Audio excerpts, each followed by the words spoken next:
Good morning, Pilgrim. It's January 9th.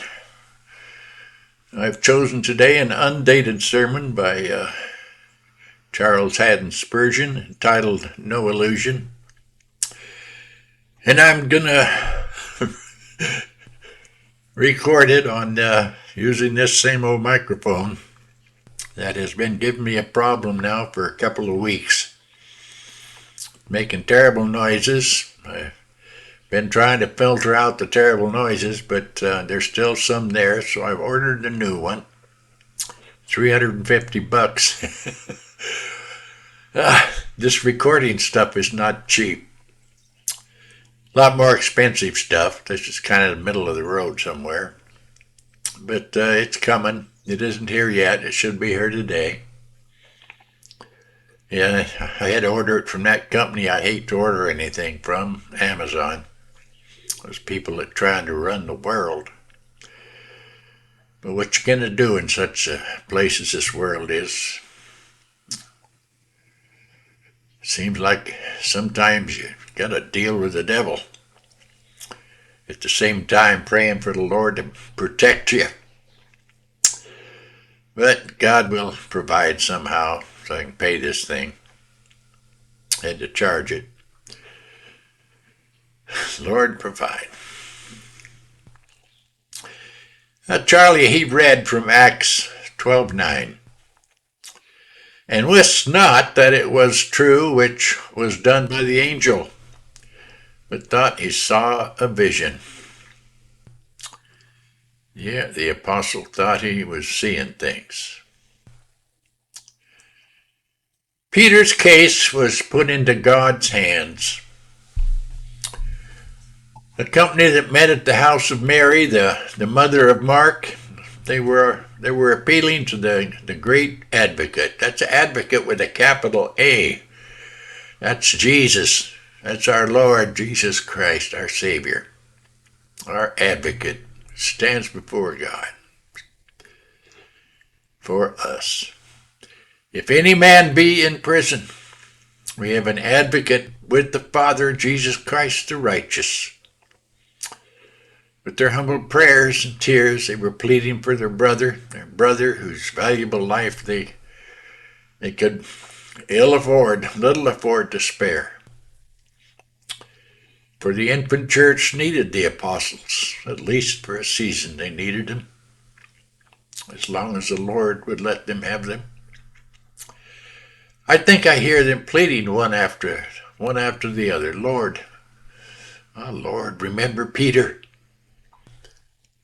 Thou knowest how we love him. Our desires, they go up to him. They go up for him. Lord, help him. Let not Peter be slain. Let them not kill him.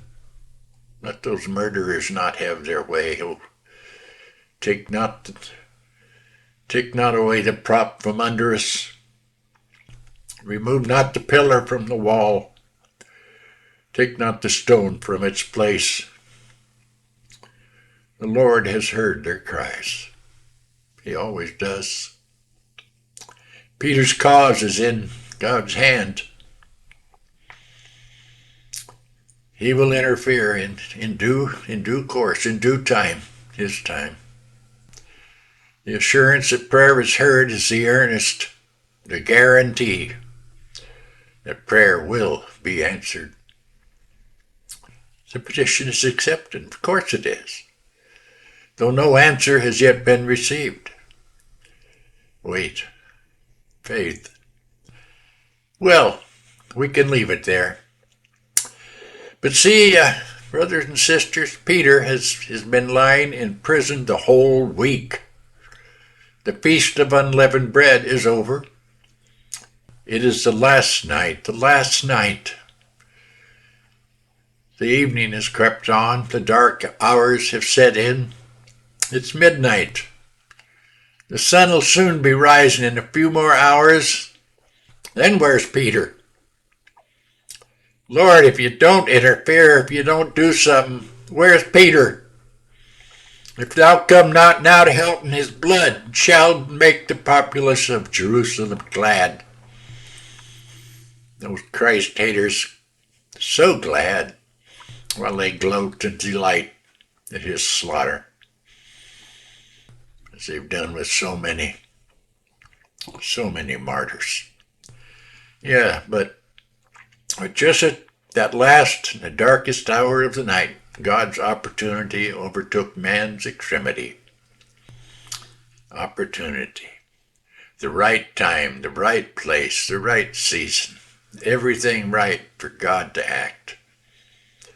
And God knows the time. Peter was awakened. God never is before his time. God is never too late. He comes when he's needed. Not before, not later. Not never.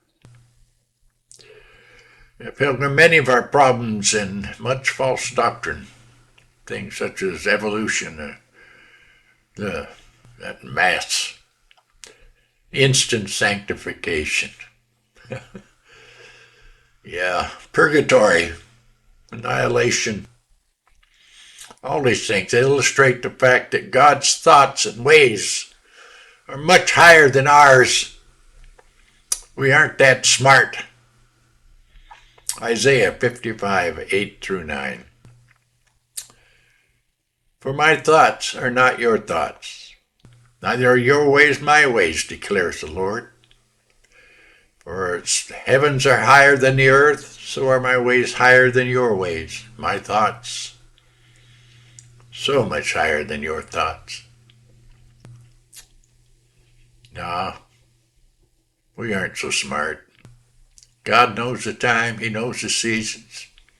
He knows how fast he wants to act. He knows if he wants to take his time. And it's all for our good, for his children's good. It's to build up our faith. We need faith. We need strong faith. We won't have faith if things don't occur. We don't have to wait on God. It's how we learn. I'm going to go to John chapter 11.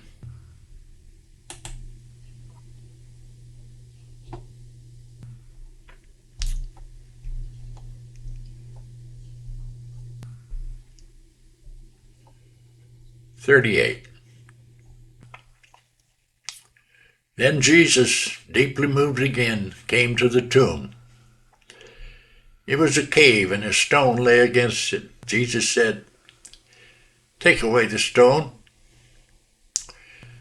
Martha, the sister of the dead man, said to him, 'Lord, by this time there will be an odor, for he has been dead 4 days.'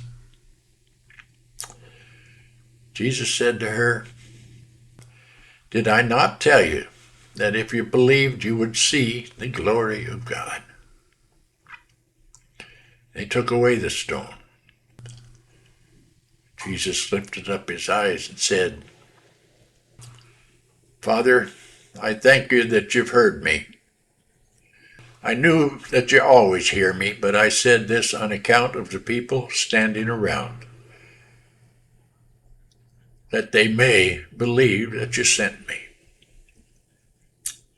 When he said these things, he cried out with a loud voice, 'Lazarus, come out!'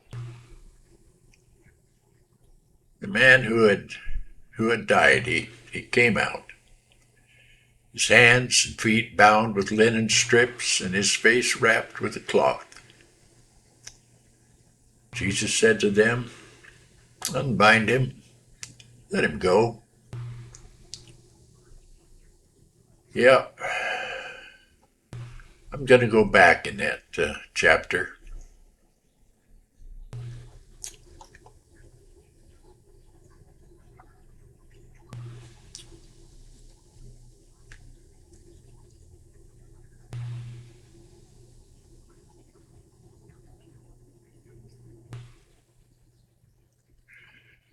Now Jesus loved Martha and her sister and Lazarus. So when he heard that Lazarus was ill, he stayed 2 days longer in the place where he was. No hurry. God is in control of things. And after this, he said to the disciples, "Let us go to Judea again." The disciples said to him, "Rabbi, the Jews were just now seeking to stone you. Are you going there again?" Jesus answered, "Are there not 12 hours in the day? If anyone walks in the day, he doesn't stumble because he sees the light of this world. But if anyone walks in the night, he stumbles because the light is not in him." After saying these things, he said to them, "Our friend Lazarus has fallen asleep, but I go to awaken him." The disciples said, "Lord, if he's fallen asleep, he'll recover." Now Jesus had spoken of his death, but they thought that he meant taking rest and sleep.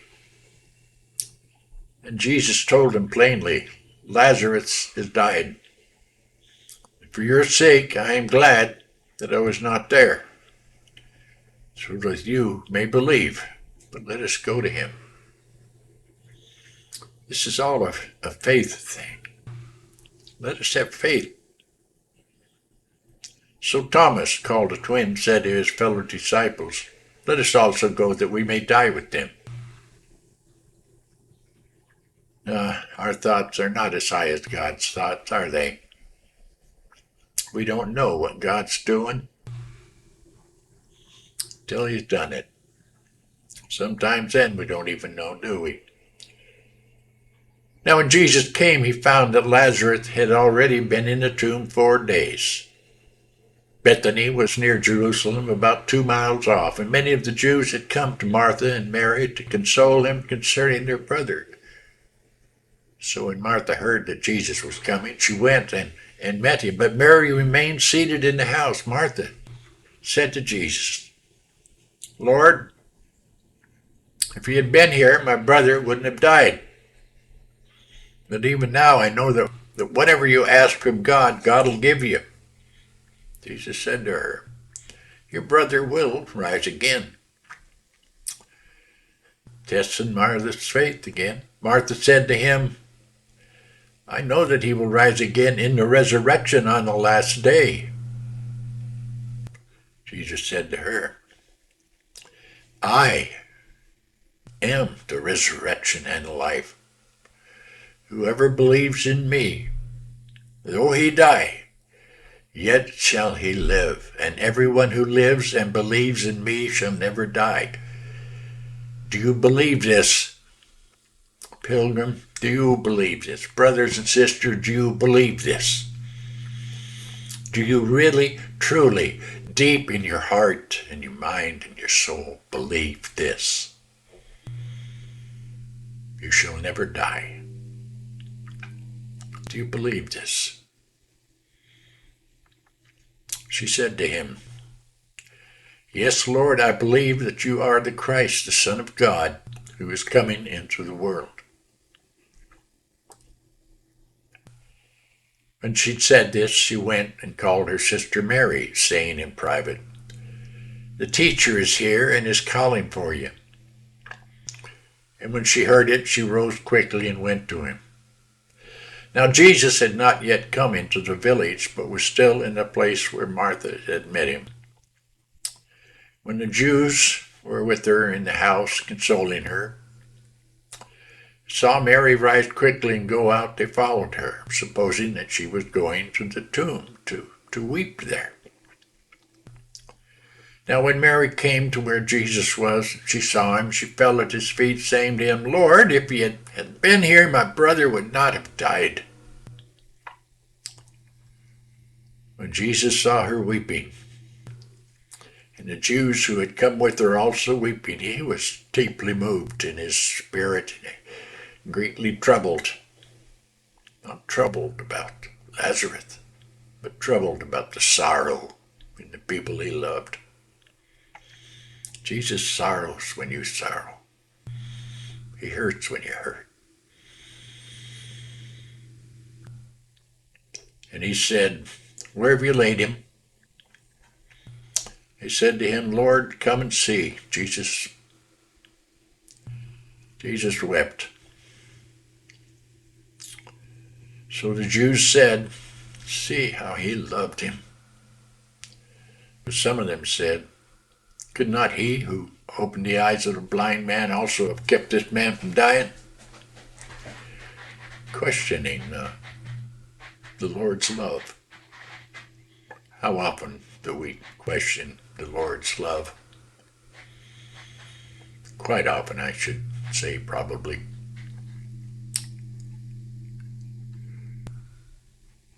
Then I'll read the end again. Then Jesus, deeply moved again, came to the tomb. It was a cave, and a stone lay against it. Jesus said, "Take away the stone." Martha, the sister of the dead man, said to him, "Lord, by this time there will be an odor, for he has been dead 4 days." Jesus said to her, "Did I not tell you that if you believed, you would see the glory of God?" Have faith. So they took away the stone. Jesus lifted up his eyes and said, "Father, I thank you that you've heard me. I knew that you always hear me, but I said this on account of the people standing around, that they may believe that you sent me." When he said these things, he cried out with a loud voice, "Lazarus, come out!"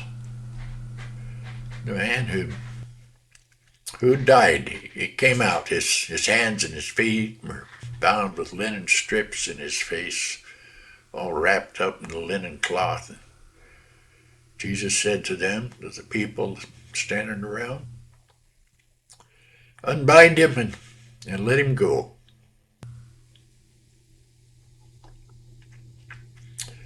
Yeah, this seemed to cause some trouble among some folks. Many of the Jews, therefore, who had come with Mary and had seen what he did, they believed in him, but some of them, they went to the Pharisees and told them what Jesus had done. So the chief priests and the Pharisees gathered the council. And they said, "What are we to do? For this man performs many signs. If we let him go on like this, everyone will believe in him, and the Romans will come and take away both our place and our nation." But one of them, named Caiaphas, this fella, he was the high priest that year, he said to them, "You know nothing at all. Nor do you understand that it is better for you that one man should die for the people, not that the whole nation should perish." He didn't say this of his own accord, but being high priest that year, he prophesied that Jesus would die for the nation, and not for the nation only, but also to gather into one the children of God who are scattered abroad. So that from that day on, they made plans to put him to death. All in God's time, all in God's control. Nothing happens that God does not have a hand in it, in some fashion, for some purpose. Always for the good of his children, his people, his loved ones, you and me. I'm sorry this has been such a long one on this bad microphone. I hope Amazon comes through today, gets my new one here, and I hope it's what they say it is. God bless, Pilgrim, my brothers and sisters whom I love. Have a blessed, wonderful day with God.